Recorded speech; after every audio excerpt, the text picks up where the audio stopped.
Assalamualaikum to all of you. Hope you all are doing well. Welcome to my YouTube channel Brain Boosting with PK. Here the topic of discussion is another organization. Previously we have discussed levels of organization. Now we are discussing another organization which is based on the number of the cells an organism have. So we have the three organizations: unicellular organization, colonial and multicellular organization. We have these three types of the organizations. Number first, unicellular organization. Uni means one and cellular yani cell, यानी all single cell organisms carry out all activities of life. यानी ये ऐसे organisms इस organisation में आते हैं जो कि एक सेल के बने होते हैं और वो अपनी जो ज़िंदगी है उसकी जितनी भी एक्टिविटीज़ हैं वो कैरी आउट करते हैं, यानी उनमें वो सारी चीज़ें होती है। वो डाइजेशन भी का प्रोसेस भी करते हैं, रेस्पिरेशन का भी करते हैं और एक्सक्रिएशन का भी प्रोसेस है, जो कि एक ऑर्गेनिज़म का काम होता है। जिस तरह हम खाते हैं, पीते हैं और वही खाना वेस्ट के फॉर्म में निकाल रहे हैं, ठीक है। तो ये भी ऐसे ऑर्गेनिज़म्स होते हैं जो कि बने हुए एक सिंगल सेल्स हैं, लेकिन वो अपनी जो लाइफ की एक्टिविटीज़ हैं वो परफॉर्म करते हैं ओवरऑल। इसमें मेन जो होता है वो होते हैं एग्जांपल्स, कि आपको एग्जांपल्स आने चाहिए कि which organisms are included in unicellular organisation. तो जो ऑर्गेनिजम्स इंक्लूड हैं इस यूनिसेल्युलर ऑर्गेनाइजेशन में वो हैं बैक्टीरिया, अमोहिबा, पैरामेशियम एंड यूग्लिना, ठीक है। ये चार ऑर्गेनिजम्स हैं, बाकी भी होंगे लेकिन मेनली इनका जिक्र है। तो ये चार एग्जांपल्स आपको याद करने हैं in the unicellular organisation. Number second organisation is colonial organisation.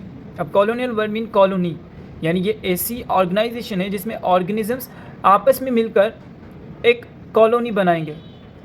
अब इसमें क्या होता है कि many unicellular organisms live together by forming colonies. यानी इसमें क्या है, इसमें यूनिसेल्युलर जो एक सेल के बने हुए ऑर्गेनिजम्स हैं वो आपस में एक कॉलोनी बनाते हैं, यानी वो आपस में मिलजुल कर रहकर एक कॉलोनी बनाते हैं।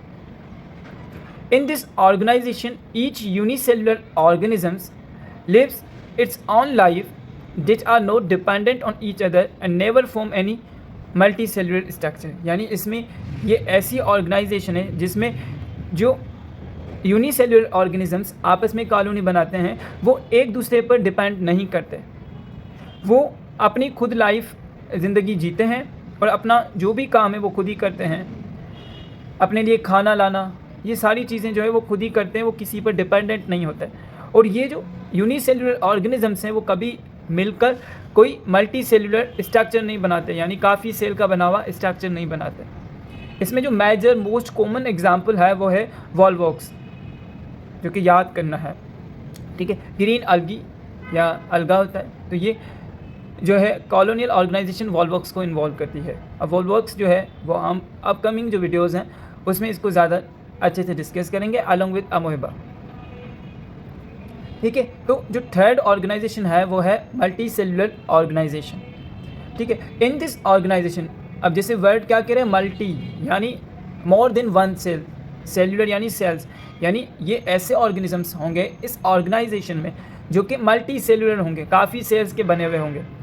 Organism formed by many cells, यानी वो काफ़ी सेल्स के बने हुए ऑर्गेनिजम्स होंगे जो कि इस मल्टी सेल्युलर ऑर्गेनाइजेशन में इंक्लूड है, ठीक है। इसमें हम आ सकते हैं मल्टी सेल्युलर ऑर्गेनिजम्स, लेकिन जो बुक में एग्जांपल्स हैं इनकी काफ़ी और अच्छी क्लासिफिकेशन, अच्छे डिफ्रेंशिएशंस हम फर्दर वीडियोज़ में पढ़ेंगे यूनिसेल्युलर एंड मल्टी सेल्युलर की।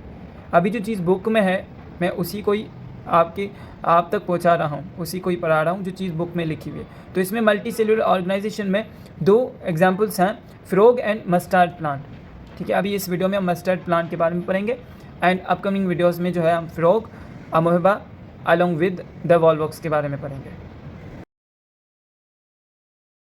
मस्टर्ड प्लांट में जो चीज़ें इंपॉर्टेंट हैं वो है biological name and local name, ठीक है। तो मस्टर्ड प्लांट का बायोलॉजिकल नेम है ब्रासिका कैम्पेस्ट्रिस एंड जो लोकल नेम है वो है सरसों, ठीक है। तो ये दो इंपॉर्टेंट नाम याद करने इस मस्टर्ड प्लांट के।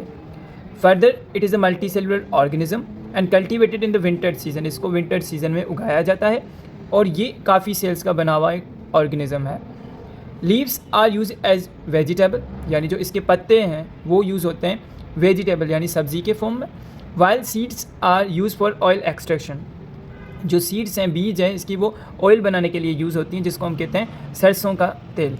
इस प्लांट की लेंथ है 1 to 1.5 metre and this plant has 2 parts, इसके 2 पार्ट्स हैं। Number 1 vegetative and number 2 is reproductive part. Vegetative part include root, stem and leaves and reproductive part include flowers. Each flower is yellowish in colour, जो इसका जो एक flower है, एक फूल है, वो इस प्लांट में जितने भी फ्लावर्स हैं वो हर एक का कलर येलो है और वो प्रोड्यूस करते हैं सीड्स, बीज प्रोड्यूस करते हैं, जिस उसी बीज से ऑयल एक्सट्रैक्ट होता है और सरसों का तेल पैदा होता है, बनता है। Hope you like these 3 organizations along with the mustard plant lecture and you understand each and everything. Like, comment, share and subscribe my channel. अपने दोस्तों तक ये लेक्चर फॉरवर्ड करें, शेयर करें, ताकि उनको भी इसके बारे में नॉलेज हासिल हो सके और वो अच्छे से चीज़ों को सीख सकें। Thank you so much. अल्लाह हाफिज़।